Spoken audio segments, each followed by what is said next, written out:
In 2015, when I was 39 years old, I made a selfish decision that ultimately shattered my family. My husband and I had been together for 20 years, high school sweethearts, each other's first and only loves. Together, we built a life, raising 4 children, 2 strong boys, 18 and 16, and twin girls who were 13 at the time. On the outside, we appeared to be the perfect family. But beneath the surface, things were starting to unravel. I had a loving husband who stood by me through thick and thin, a man who wasn't just my partner, but also a pillar of strength for our entire family. He called me beautiful every day, treated me as his equal, and supported my brother through difficult times. He was a person everyone turned to when they needed help, a truly good man.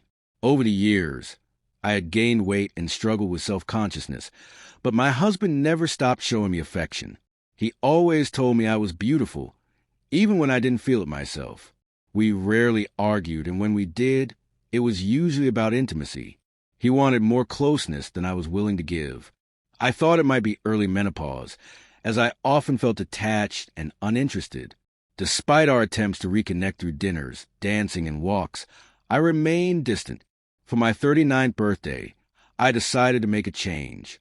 I dedicated myself to the gym, doing yoga and Pilates, and I transformed my body from 180 to 135 pounds. My husband joined me in this effort, losing weight as well, going from 260 to 225 pounds. He became even more attentive, but I remained emotionally disengaged. Despite his increased affection, I wasn't interested in intimacy. Looking back, I now realize that was a problem, but at the time, I couldn't see it. Everything changed when a new manager started at my office. He was younger, attractive, and for reasons I couldn't fully explain, I was drawn to him. At first, I tried to ignore his interest. When he flirted, I showed him my wedding ring, trying to maintain boundaries. But over time, our conversations grew more personal, and I found myself thinking about him constantly. What began as an emotional affair didn't take long to escalate. My husband sensed that something was off, and one night, during an argument, he tried to kiss me. I pulled away, not out of disgust toward him, but because of the situation I had created. That moment marked the turning point. A week later, I arranged to meet the new manager at a cafe, intending to end whatever was happening between us. But before I could say anything, he kissed me, and I didn't resist. That kiss led to a 6-month affair. During those months, I became someone I didn't recognize. I gave my affair partner the passion and intimacy that my husband had longed for. I was eager, willing, and always in the mood because it was new and different. Meanwhile, I treated my husband terribly, pushing him away, criticizing his habits, and belittling him. My shame grew, but I didn't stop. It wasn't until my brother visited and revealed that my husband was depressed and considering separation that I woke up. The realization that I was on the brink of losing everything shook me to my core. I ended the affair immediately, quit my job, and resolved to fix my marriage. I thought I could undo the damage, but it was too late. My affair partner showed up at my house with a box of my belongings from the office. He wanted to talk, and I agreed, intending to send him away for good. But instead, he persuaded me to have one final encounter. We ended up in the guest room, and in the middle of it, everything collapsed. My husband walked in. The moment he saw us, his face contorted with pain and rage. A violent confrontation erupted. My husband attacked my affair partner, and the room was filled with chaos. Yelling, crying, and the sound of fists landing. I tried to step in, but my husband's pain was overwhelming, something I had never witnessed before. The police arrived, and that was the day that marked the beginning of the end. At the hospital, the fallout was devastating. My father couldn't even look at me, his eyes filled with shame. My brother yelled at me, crushed by what I had done. My children refused to speak to me. My ex-husband's family was furious. His sisters threatened me, and his mother spat in my face when I tried to apologize. My sons isolated themselves, and my daughters rebelled. My affair partner was severely injured, needing reconstructive surgery after my husband shattered his facial bones. The trial was a nightmare. I had to recount every detail of the affair in front of my husband and family.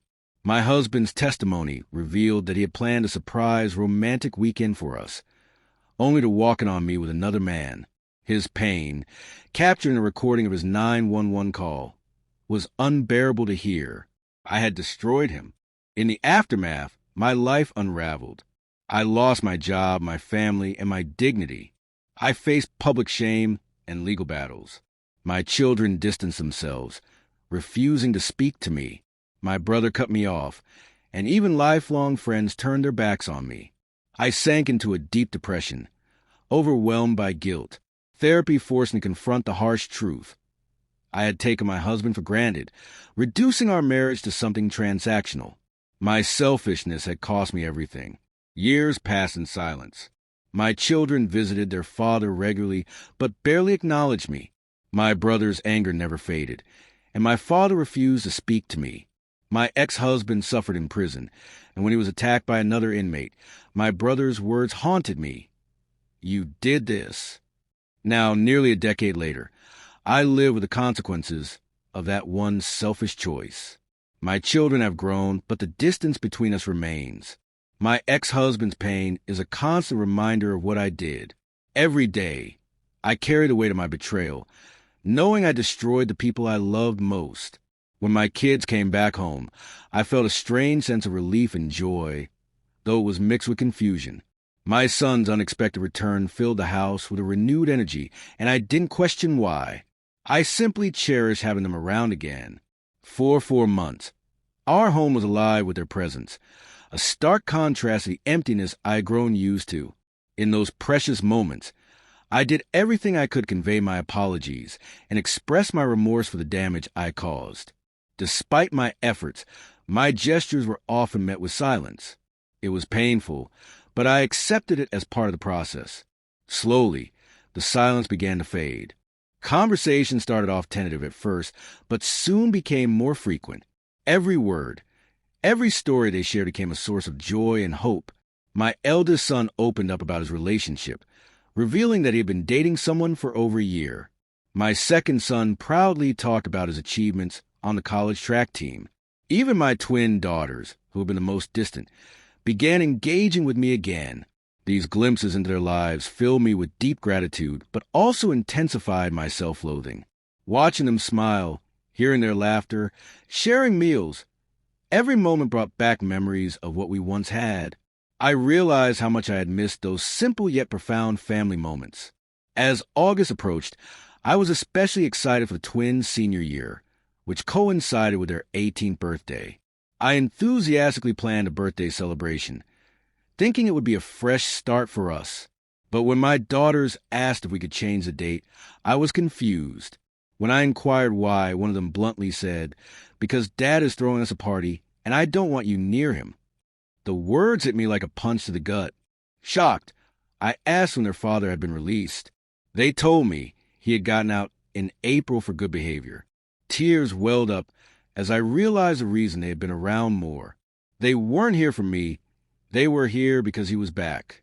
Their renewed happiness and cheerfulness weren't signs of healing between us, but a reflection of their father's presence in their lives once again. Desperate for answers, I asked where he was staying, and they informed me that he was living with my brother. I called, hoping to talk, but he refused to speak to me. Driven by desperation, I went to my brother's house, clutching the letters I had written over the years. I saw him briefly through a crack in the door and shouted his name, but he asked me to leave. Before I did, I handed him the letters, hoping for some connection. As I walked back to my car, I heard his voice. I turned around to see him walking toward me. Tears streamed down my face as I hugged him, hoping for some sign of forgiveness. But instead, he handed the letters back to me and coldly said, "You forgot this."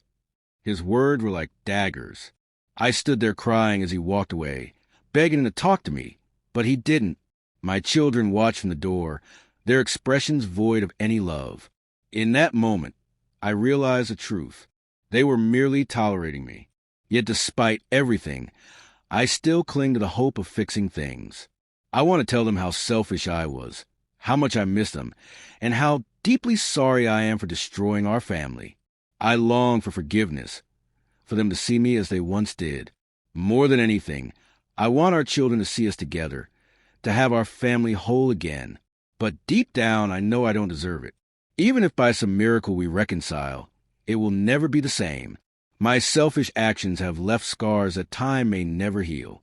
My children's perspective on the situation has added another layer of pain and complexity. They've worked hard to keep the past hidden, especially at college. Most of their friends have no idea that their father spent time in prison, and they prefer to keep it that way. When they overheard people on campus discussing our family story, it triggered a flood of painful memories. The realization that it was about us made them furious, and they felt betrayed. This led to a heated confrontation when they visited their father and told him about my post, which caused further tension. Despite everything, their father remains a good man. He scolded them for disrespecting me, reminding them that regardless of their feelings, I should still be treated with respect. It's difficult for them, though, to respect someone who has caused so much pain. Their father's journey hasn't been easy. He often shares stories about his tough upbringing in the South Bronx, where pursuing academic success made him a target. At just 15, he lost his father to cancer and had to step up to support his family. Despite the hardships, he never lost his sense of humor or kindness. Growing up, my children saw what seemed like an ideal marriage. Their father set a powerful example of what it meant to